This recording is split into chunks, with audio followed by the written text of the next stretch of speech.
So I really don't want to move too fast because I don't want to startle her and make her run off, but I really want to show you this. So hold on. Let me see if I can just move slowly. It kind of builds anticipation too, so it's kind of cool, but. Oh, look at her. She's so cute. Oh, hey, Kagome. Oh, I can't wait, dog. I can't wait. This is the dopest Monday ever. What's going on with y'all, big dog? And it is an amazing update Monday. It's actually been 8 months and 2 weeks of kicking rheumatoid arthritis' ass. I gotta say once and over again that this could have not been done without you. All of your support has been amazing. And I have to say that even though I've never met most of you in person, everything that you've been saying has been really helpful along the way. So today for Update Monday, I haven't actually talked about it in a while, but I want to talk about the diet and lifestyle changes that I've made when I had rheumatoid arthritis. I'm not saying that I had the worst diet in the world before I had RA or before my RA surfaced, but I definitely did not have the best. Now I'm actually taking multivitamins every week, and I mean, they actually taste better than, they don't taste better than candy. But one thing I do have to say is giving up candy and supplementing it for things that are naturally sweet like fruits, and then also being able to splurge and take my vitamins every day. This is like my candy, dog. It has definitely not only had positive overall changes in my life, hopefully it can have those same changes on you. I'm not gonna tell you to put down your favorite candy bar. I don't think I ever will. But I just wanted to let you know that even if you just include this into your diet, it will go a long way. For my 90s babies, I gotta say, you're not getting any younger. Even the ones that claim to be the 90s babies, the 99 kids, they're 23 this year, and they're going through a lot of changes. Just like how this particular format is going through a ton of changes. So let's talk about them. So YCS Vegas was actually a rather large event. In fact, it had 569 people.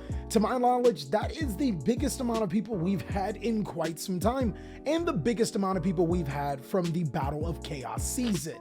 This means that this event had the grandest stage of players, the most players, and the most opportunities for strategies to prove themselves, and some did. Some other strategies disappointed, which was definitely disappointing. Very disappointing. Why didn't you top, Blue Eyes? But a noticeable standout for my Discord server was my boy Rin. Getting 84th place out of 500 people is still an accomplishment. He happened to make it big with Evil Twins, and here is his list. And it actually inspired me to do more with my Discord. We're actually going to be breeding some new type of champions out of that. So if you want to join before people start topping like crazy out of the Discord, then I suggest you join, contribute your knowledge, and we can actually go places. But moving forward, since this video was made so quickly, I actually had to borrow this graphic from the Carlancho store. Really awesome store and website if you guys want to go ahead and check them out. But the top 16 decks are going to be Prankids, Drytron, Phantom Knights, Virtual World, Sky Strikers. This is misrepresented as Punk, but it's actually a deck called Based, and we'll talk about that later.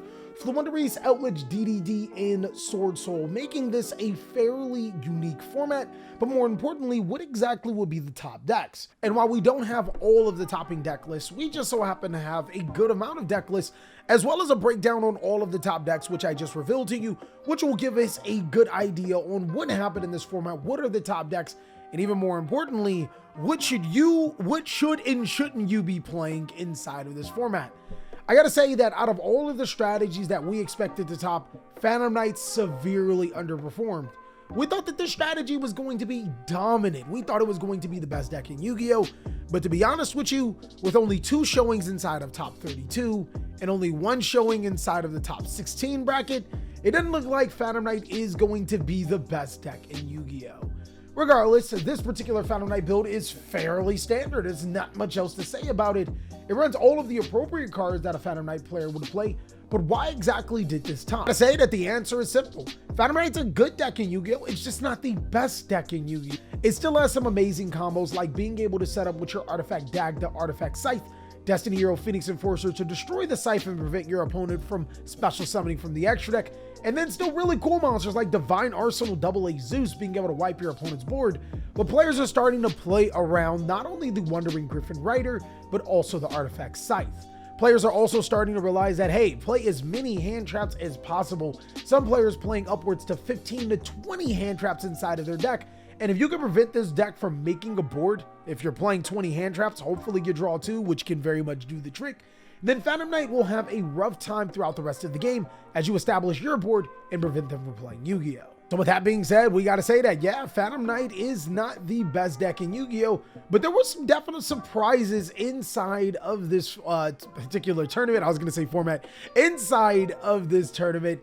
And one of them is being Earth Machine, and this is Elias Circionis.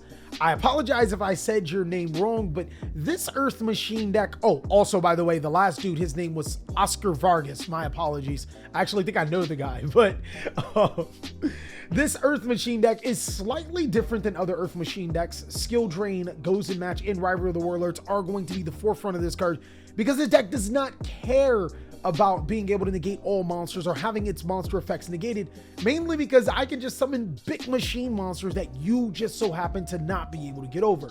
It still plays a full complementary rank 10 engine, so you could say that it's an Earth Machine deck with a little bit of a twist, not necessarily focused on the big draw 2 combo and being able to outgrind your opponent, but more focused on these hand traps like Ash, Lancia, Valor, and then Skill Drain, Goes in Match, Rivalry of Warlords to be able to prevent your opponent from playing Yu-Gi-Oh!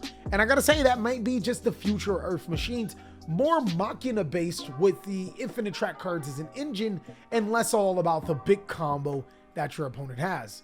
But if you guys are talking about content creators that can top, boy, Pac has been making a tear ever since getting into the Yu-Gi-Oh! Scene, and DDDs is a strategy that I did not think would be this good.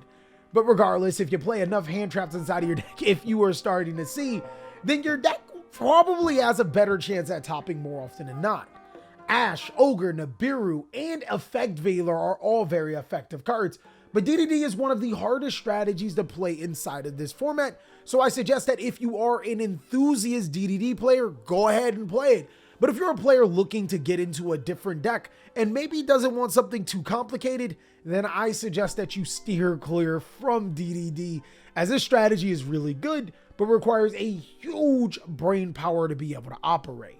No disrespect to DDD players. They know they got huge brains, but they also know that their deck is not the easiest to play at all. Moving forward, another amazing player is Shannon Baxter, my boy. This was actually going to be in my rogue decks that can dominate the meta video, but Shannon kind of topped with it, and of course the meta changed, so I decided to make this video instead. But Shannon did extremely well with this Mech Knight deck. One thing that Mech Knights have over a lot of strategies is that they have big monsters inside of the main board. So just in case you try to artifact scythe them, well, I mean, they can just summon big monsters and sometimes they might be okay. But World Legacy Secrets is an amazing Yu-Gi-Oh card, almost like a skill drain, negating any card in the same column as your Mech Knight monsters. And Mech Knights actually have a wide array of link monsters they can go into. Another thing I want to point out about this mech strategy is that Shannon doesn't play it, but you can actually search Cyframe Gear Gamma in your deck. All you need to do is play Cyframe Lure Lambda inside of your extra deck. And what you do is that you summon Purple Nightfall, activate the Purple Nightfall while Lambda's on the field, and boom! Lambda allows you to search Cyframe Gear Gamma from your deck to your hand, which could be beneficial. But regardless, this deck plays 1, 2, 3, 4, 5, 6, 7, 8, 9, 10, 11, 12, 13, 14, 15 great going second cards, as well as the Mech Knight cards being amazing going second cards in themselves. And Shannon piloted that into a top 32 finish. What does that mean for Mech Knights? Are they a top contending deck? Well, that just means that I'm not going to be playing Mech Knights, at least for right now, at least until it cools down a little bit. And then I'll be picking up Mech Knights just a little bit later just to see how they roll. I really do like his build though. Moving forward, we didn't get both Floowandereeze decks, but Jared Norton piloted Floowandereeze like a standard variant. The new spell card in Floowandereeze Advinity Adventure allows you to search your Floowandereeze cards, unbrick your hands, and dodge important negation cards. On top of that, Dimensional Shifter is an amazing Yu-Gi-Oh card that pretty much is an auto win against a lot of the top decks in Yu-Gi-Oh. This is an amazing deck that I think a lot of players are sleeping on. And when I say Floowandereeze is the best deck, Floowandereeze is a really good deck inside of Yu-Gi-Oh. No Samorg here, but it's actually perfectly fine not to play the Samorg like I said before. Rocket Dragon Link has turned into an amalgamation of cards. This is what I mean by 20 hand traps in Yu-Gi-Oh! Dog, you got your 3 Gamma, you got your 3 Nib, that's 6, you got your 3 Ogre, that's 9, 3 Ash Blossom, that's 12, 15, 18, 19 hand traps. And the coolest thing about Rocket Dragon Link is that Chaotic Ruler can search every single one of these hand traps for the exception of Ashen and Perm. Now, this is a crazy Rocket Dragon Link deck because not only is he running 60 cards, he's running the Adventure Token engine, he's running the Destiny Hero engine. That means that a lot of times if he gets hand trapped, you're going to need multiples to be able to stop him, as he's going to make Destiny Hero Phoenix Enforcer, he's going to be able to make Wandering Griffin right in before his combo. His deck is all teched out. But let's not discourage the Rocket Dragon Link players from playing just normal Dragon Link, as this deck is still really good. One thing that I've noticed about Rocket Dragon Link is that they're dropping Dragon Maid Chamber, and they're also dropping the Tiding, and they're going in favor for hand traps. And these hand traps can easily be added from your deck to your hand through Chaotic Ruler, as long as they're not Ash Blossom and Joyous Spring in this particular build by Johnny Erptrick. Regardless, Rocket Dragon Link is a solid contender in Yu-Gi-Oh! And I gotta say, you are sleeping on RDLs if you don't think that your hammies don't need them, because weightlifting pun, but if we had to talk about some of the best decks in Yu-Gi-Oh! I think Rocket Dragon Link strongly needs to be considered inside of it. And another deck, Prankage just might be the very best deck in Yu-Gi-Oh! It got the most representation inside of the top 16 bracket. It got second place. And this deck is actually phenomenal. This particular version not only runs the Destiny Hero package, it also just so happens to run the Adventure Token package, something that TJ ran inside of the YCS Spring Cup, and we played against him with. He also runs a full set of hand traps, 3 Ash, 3 Nib, 3 Veiler, 3 Ogre, and if you guys aren't starting to catch the drift, running a full set of hand traps and potentially the Destiny Hero and Adventure Token package just might be a must thing for certain Yu-Gi-Oh! Decks to be able to compete. One thing I do want to point out is that Crossout Designator is also becoming a really powerful card. Since players are running so many hand traps, you know Crossout Designator is going to get mad value at being able to stop the opponent. But since they are running multiple hand traps, they are going to have opportunities to have multiples inside of their hand, meaning that you probably need to prepare for 2 hand traps. But Prankage pretty much don't stop here, as another Prankage strategy running, well, let's count them up, 3, 4, 5, 6, 7, 10, 12, 15 hand traps, or 16 hand traps inside of the deck with the Crossout Detonators to be able to not only stop Droplet, stop Imperm, but all of these hand traps and allow them to combo off.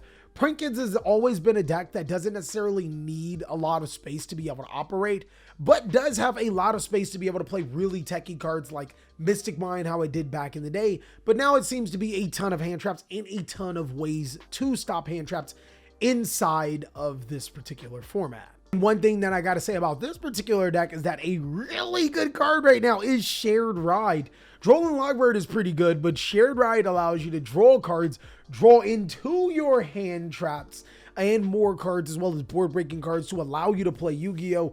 Another spicy card is also Super Polymerization, because a lot of players are leaving Destiny Hero Phoenix Enforcer with the Predaplant Vert Anaconda on face up on their side of the field, which you can punish very heavily. I think a lot of players should be using their Destiny Hero Phoenix Enforcer to destroy their Predaplant Vert Anaconda at the end of their sequence, but sometimes it's unavoidable, as sometimes they'll just have another Dark Monster and their Destiny Hero Phoenix Enforcer, and then Super Polymerization definitely comes out. Or you can make a Dark Monster yourself, and Super Polymerization definitely comes out and ruins your opponent's day. Tenye Sword Soul has been a deck that has received a lot of criticism as of late. And the main reason is because Tenye Sword Soul doesn't have the amazing recovery engine. But what this particular Sword Soul deck does is that even after it's being hand trapped, it can still make the Hakla Fibers combo and still combo off. If you want to beat this deck, I keep telling people, if the opponent deck plays Hulk, stop Hulky Fibrix.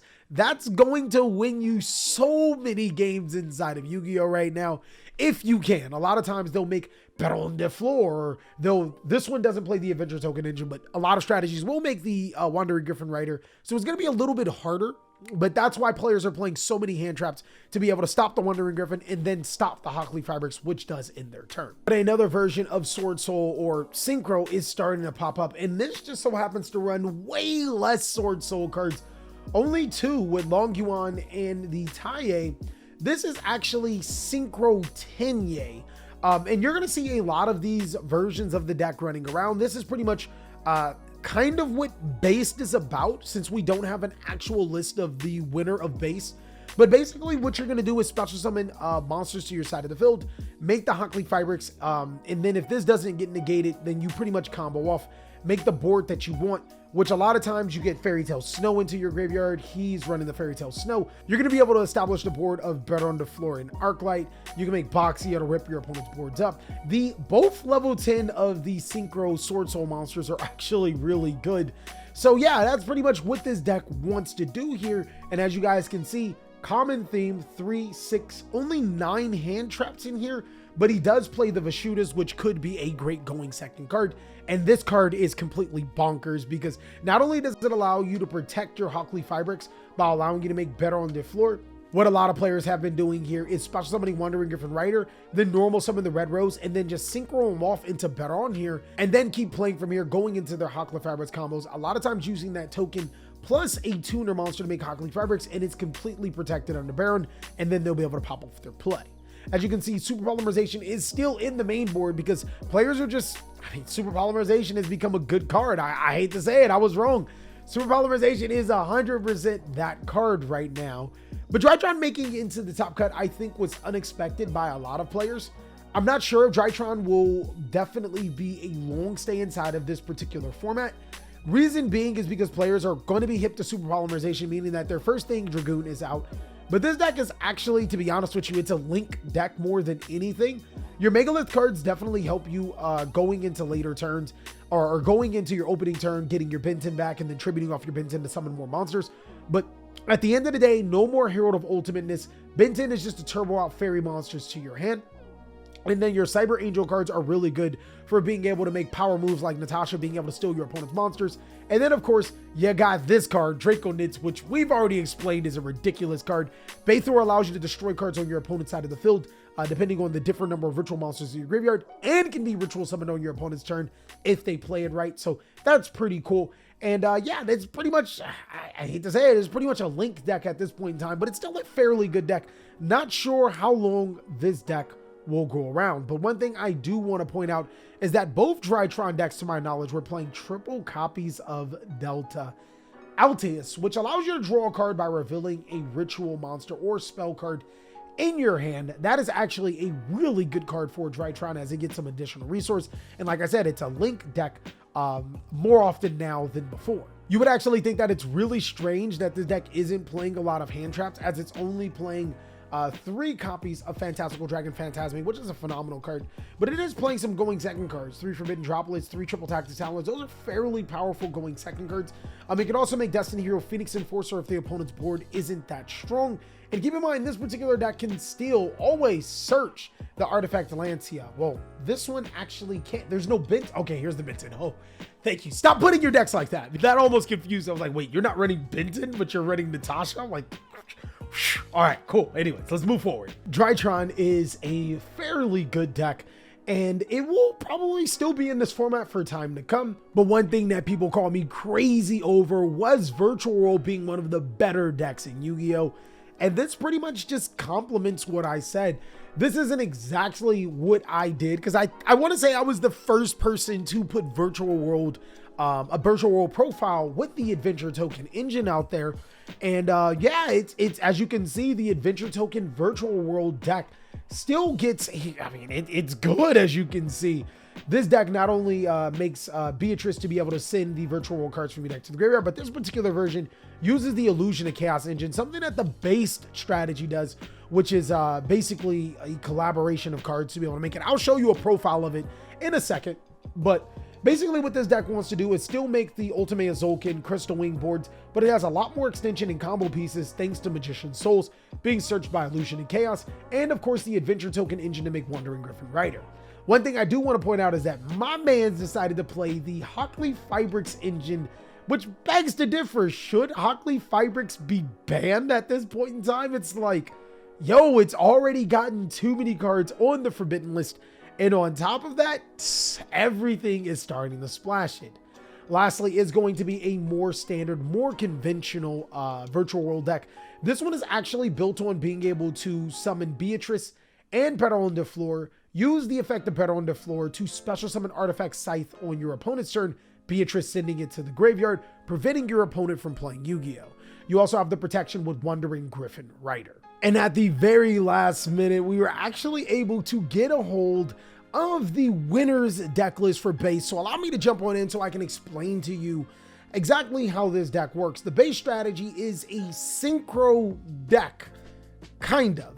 It's built on being able to make the same boards that Tingy Sword Soul or Tingy Synchro would make, except it's a little more optimized to be able to change its game plan depending on what you have in your hand. One of the best cards in the deck is Small World because it allows you to search into exactly what you need. But even more importantly, you get your Magician Souls engine, which not only serves as an extender, it's fairly easy to search through Herald of Arclight, a card that you can make with ease. And on top of that, it allows you to send dead cards from your hand to the graveyard to be able to get additional resources.